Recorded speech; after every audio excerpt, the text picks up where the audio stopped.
And let's welcome to the show Dr. David Klein of the Stages of Life Institute. Don't forget the nutraceutical store, but if you're thinking about changing doctors, you're thinking about looking for a medical practice, in my opinion, you could not do any better than Dr. Klein.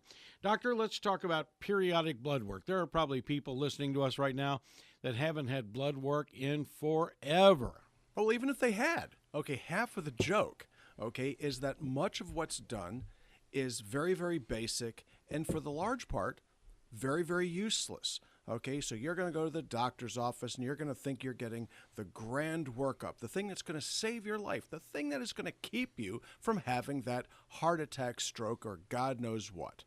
And what is it? Do you ever wonder what is it they're really testing? They're doing a urine dip test. Why? Well, they're looking for protein. They might be looking for sugar. Brilliant. This is something you can do yourself by going to the drugstore and dropping $15. You can do it 30 or 40 times easily enough. All right. Well, that being said, what are they drawing your blood for? They're looking at cholesterol and triglycerides. Gives them an opportunity to intervene with statins and some other sorts of things to lower your cholesterol to a rather arbitrary and capricious number, which, by the way, means very little, if anything. If you like Stages of Life on Facebook, we're posting a very interesting article that was published in December on how the statins may well be causing heart disease. Now, think about that for a second. There's never been any demonstration that cholesterol actually caused heart disease. We all quote the studies that there may be an association, but that does not imply causality. Now there are people out there that believe, as I do, that the statins actually cause disease. So what do these blood studies actually do for you other than perhaps make you sicker? Well, we're going to check you for hepatitis maybe. We'll check your liver functions anyway, and if they're elevated, it starts another process. But if your triglycerides are very, very elevated and they did not check your blood insulin, you know nothing. Now, great, it's all done. They checked your BUN and they tracked your creatinine to make sure that you're not going into renal failure. Not that they're necessarily going to do anything to prevent it, which you can do, oddly enough. Ask your doctor to help protect your kidneys. You'll get a blank stare. Yes, there are some things that you can do for as little as $10 a month to protect or restore kidney function.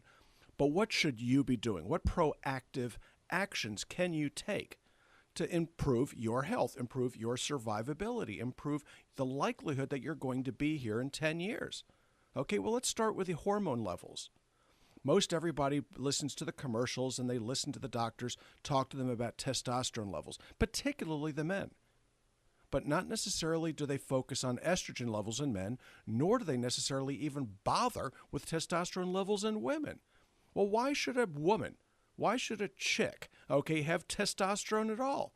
It's probably not important unless they want to avoid osteoporosis, avoid dementia, and have these autoimmune issues. Why? Because you have to have a properly balanced testosterone and estrogen level in order to prevent osteoporosis.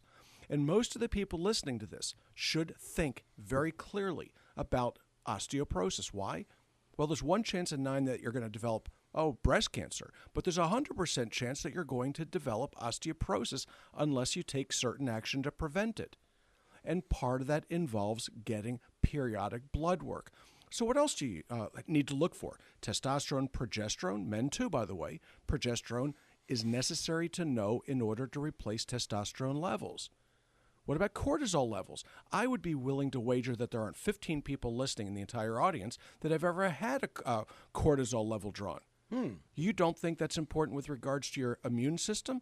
Then why is it that one of the first things that we do when somebody comes in septic shock, we hammer them with prednisone, for God's sake? You need to have a properly balanced adrenal function, adrenal system, as well as your thyroid. So your doctor, your PA, your nurse practitioner, whoever's pretending to be in your corner, checked your thyroid out, right? So they did a TSH because after all, they are convinced that the TSH is the gold standard for determining thyroid function. When in fact, it really isn't. It's a head fake. It's one small piece of data. It's one piece of datum.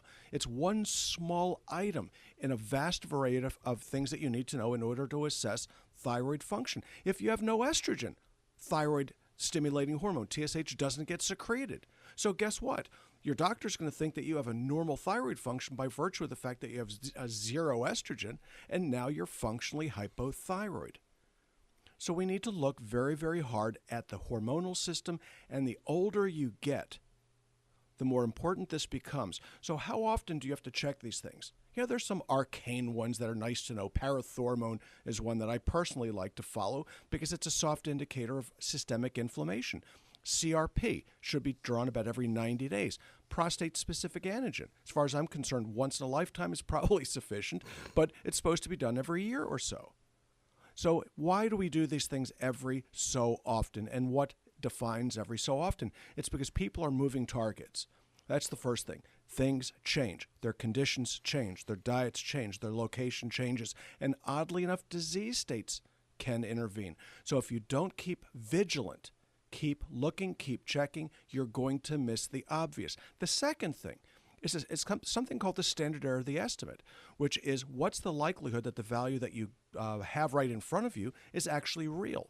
Okay, so there's a measurement statistic that one has to know about. And the last thing is that disease states are sometimes apparent only intermittently. So what does this mean? It means that if you have rheumatoid arthritis and you feel pretty good because your RA factor dropped, draw it again next week. It'll be different. Okay? It's going to change week to week, day to day, month to month, year to year.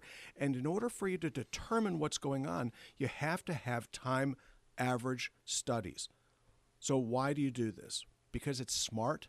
If you're looking for autoimmune thyroid disease, you may miss it 2 or 3 times, and all of a sudden, there she blows. There it is. Obvious to everybody that looks for it. You don't check these things once in a lifetime. You might need to check them, quote, every so often, unquote, which leads to the question, gee, Dr. Dave, how often should I have these things checked?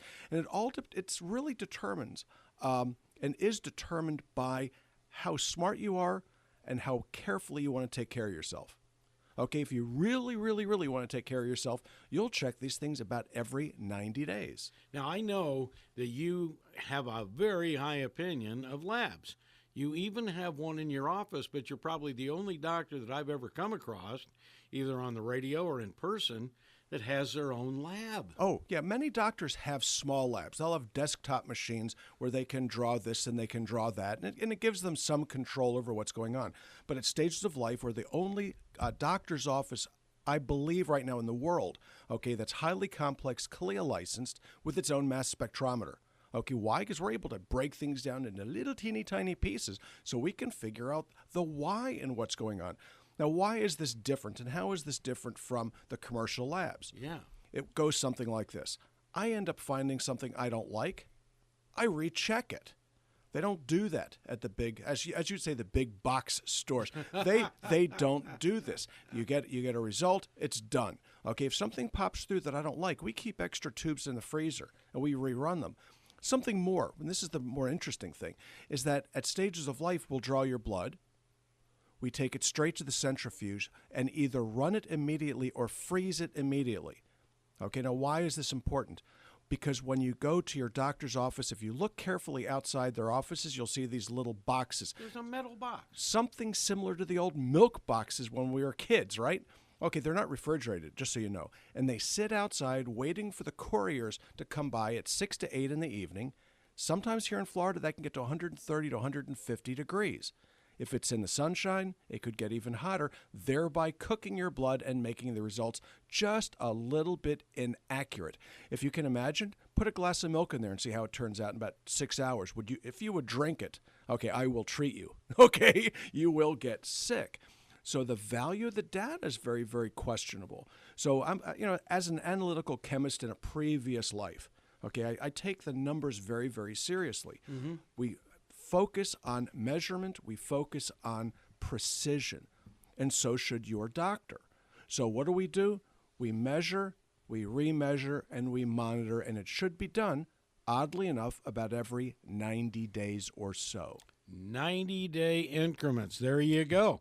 Now, Robin, if someone were to go and they would meet with Dr. Klein, they could actually just continue through the hallways and find themselves in the nutraceutical heaven. That's true. give the office a call at 407-679-3337 to make an appointment. You can also research us, look us up on the web at stagesoflife.net. And like you said, our nutraceutical store is right there. You can walk in the double doors, shop around, purchase whatever you'd like. All the nutraceuticals Dr. Klein talks about, we have in the store. And for lots of information, you can find us on Facebook at Stages of Life Medical Institute.